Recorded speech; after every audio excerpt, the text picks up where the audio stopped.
হচ্ছে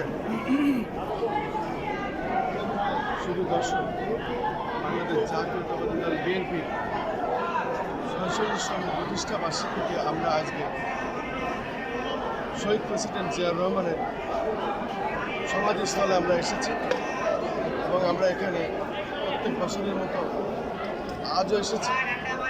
আমরা এখানে দোয়া মোনাজাত করব এবং শ্রদ্ধা নিবেদন করব। আমরা দেখতে পাচ্ছি যে এখানে বিভিন্ন শ্রেণী পেশার মানুষ এবং বিভিন্ন বয়সের মানুষ, নারী পুরুষ সম্মিলিতভাবে এখানে এসেছেন আজকের এই আমাদের জাতীয়তাবাদী দল বিএনপি প্রতিষ্ঠা বার্ষিকীতে।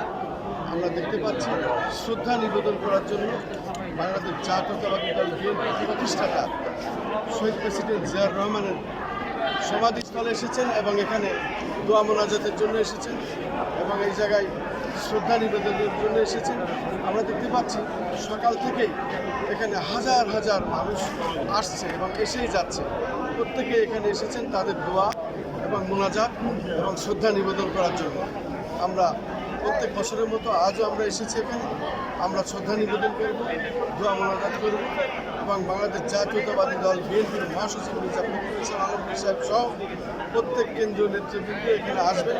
প্রত্যেকে এখানে সমবেতভাবে শ্রদ্ধা নিবেদন করবেন, দোয়া মোনাজাত করবেন এবং এই জন্য অধীর অপেক্ষায় বিভিন্ন শ্রেণী পেশার মানুষ এবং অঙ্গ সংগঠনের নেতারা এখানে সম্মিলিত হয়েছেন এবং তারা প্রত্যেকেই আর কিছুক্ষণ পরেই এখানে আসবেন এবং দোয়া মোনাজাত শুরু করবেন।